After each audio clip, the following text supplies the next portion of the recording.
အာမခံဆိုတာအလိမ်ညာပါအာမခံကော်မတီတွေကိုမယုံကြည်ဘူးဆိုပြီးတော့လက်ရှိ social media ပေါ်မှာအများဆုံးတွေ့ရပါတယ်။ဘာဖြစ်လို့လဲဆိုတော့လက်ရှိ American အခြေစိုက် American အခြေစိုက် company foreign company တခုဖြစ်တဲ့အသက်အာမခံ company တခုကပိတ်သိမ်းကြောင်းကြေညာလိုက်တယ်ပေါ့နော်။အဲ့ဒီအချိန်မှာတချို့လူတွေကဒါသူတို့တွန်းထားတဲ့အာမခံကြေးတွေသူတို့တွန်းထားတဲ့ဒီအာမခံ plan တွေကိုပေါ့နော်။ဆုံးရှုံးနေတာတော့မှကြောက်တယ်။အဲ့တော့တချို့တွေကြတော့လေဒီ company က US အခြေစိုက် company တခုဖြစ်တဲ့အတွက်ကြောင့်မလို့ဒါဘယ်လိုပုံစံမျိုးနဲ့ရော်ကြီးထုတ်ပေးမလဲအာမခံစီမင်းစည်းကမ်းတွေညီတဲ့ရော်ကြီးထုတ်ပေးတဲ့ပုံစံမျိုးဘယ်လိုရှိမလဲဆိုတာကိုတော့ဒါအာမခံနယ်ပယ်ထဲမှာလုံနေတဲ့သူတွေအာမခံ company တွေပေါ့နော်ဒီပိတ်သိမ်းသွားတဲ့ company ပဲဖြစ်ဖြစ်တခြား company တွေမှာဝယ်နေတဲ့ customer တွေအကုန်လုံးကစောင့်ကြည့်နေတယ်ပေါ့နော်အဲ့ဒီအချိန်မှာတချို့လူတွေကဒါပလင်းကြတယ်ပြောကြတယ်ပေါ့နော်ဒါအာမခံဆိုတာမယုံကြည်ရဘူးအဲ့ဒါကြောင့်မလို့ငါတို့မဝယ်ခဲ့တာမှန်သွားတယ်အခုဝယ်ခဲ့တဲ့သူတွေမျက်နှာကုန်ပြီဆုံးရှုံးကုန်ပြီဆိုပြီးတော့ဒါ social media ပေါ်မှာ post အများကြီးတင်ချတယ်ပေါ့နော်အဲ့တော့ဒီ US အခြေစိုက် company တခုဖြစ်တဲ့အတွက်ကြောင့်မလို့သူတို့ပြစ်ဆက်လက်ခတ်ပေါ့နော်လောက်ချင်တယ်လို့လှုပ်သွားလို့တော့မရဘူးပေါ့နော်ဒီတကယ်လို့မှဒီ US company ပိတ်သိမ်းသွားတဲ့ company ကပြစ်ဆက်လက်ခတ်လှုပ်ချင်တယ်လို့လှုပ်သွားခဲ့လို့ရှိရင်ကြံခဲ့တဲ့မြန်မာနိုင်ငံမှာကြံခဲ့တဲ့ foreign company ပဲဖြစ်ဖြစ် local company ပဲဖြစ်ဖြစ်အကုန်လုံးတိုင်ဘက်ကုန်မယ်တရှိရှိနေတဲ့ customer ရဲ့ယုံကြည်မှုလည်းနည်းသွားမယ်နောက်ထပ်လည်း new customer အသစ်တွေမရတော့ဘူးပေါ့နော်အဲ့တော့ဒါသူတို့ဘယ်လိုပုံစံမျိုးနဲ့ရော်ကြီးပေးမလဲဘယ်လိုပုံစံမျိုးနဲ့ reference ပေးမလဲဆိုတာကိုတော့အကုန်လုံးစောင့်ကြည့်နေကြတယ်ပေါ့နော်ပြီးတော့နောက်တစ်ခုက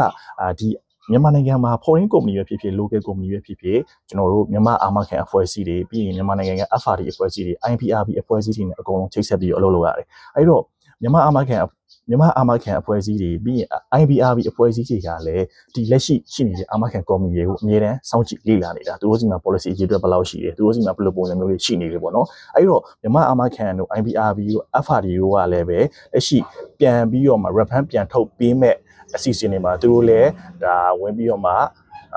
စောင့်ကြည့်ပြီးတော့မှဘယ်လိုပုံစံမျိုးလုပ်ရမယ်ဆိုတာသူတို့လည်းဝင်ပြီးတော့ဒါပြောမှာပဲပေါ့နော်အဲ့တော့ဒါဘယ်လိုပုံစံမျိုးနဲ့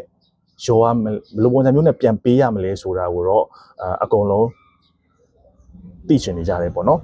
ပြီးရင်နောက်တစ်ခုရှိတာကတော့ဒါအာမခံ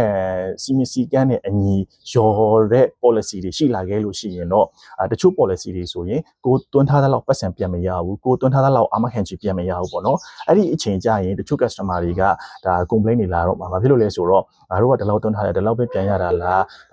ငါတို့ကဒီလောက်အများကြီးတွန်းထားပြီးတော့တကယ် reference ပြန်ထုတ်ပြလိုက်ကြရင်ဒီလောက်ပဲရတာလားပေါ့နော်အဲ့လိုပုံစံမျိုးတွေဒါ complaint တွေရှိလာနိုင်တယ်ဘာဖြစ်လို့လဲဆိုတော့တကယ်အာမခံစီမင်းစီးပေါင်တွေကနေပြီးတော့မှဒါ reference ပြန်ထုတ်ပေးမယ်ဆိုရင်တချို့ case တွေမှာဆိုရင်ကိုတွန်းထားတဲ့လောက်ပြန်မရတဲ့ case တွေလည်းဖြစ်လာနိုင်တယ်ဒီ case ပုံစံမျိုးတွေကိုဒါအာမခံဝယ်တဲ့အချိန်တုန်းကအာမခံ agent အာမခံ company ကိုဒါ customer တွေကတေချာမေးခဲ့လို့ရှိရင်တော့အဆင်ပြေတယ်နားလေတယ်ပေါ့နော်အဲ့လိုမဟုတ်ဘဲနဲ့အာမခံ agent ကလည်းတေချာရှင်းမပြရဘူး customer ကလည်းသူတို့ပေးထားတဲ့စာချုပ်တွေတေချာမဖတ်ဘူးဒီတိုင်းကြီးပဲတင်ထားလိုက်တယ်ပြီးရင်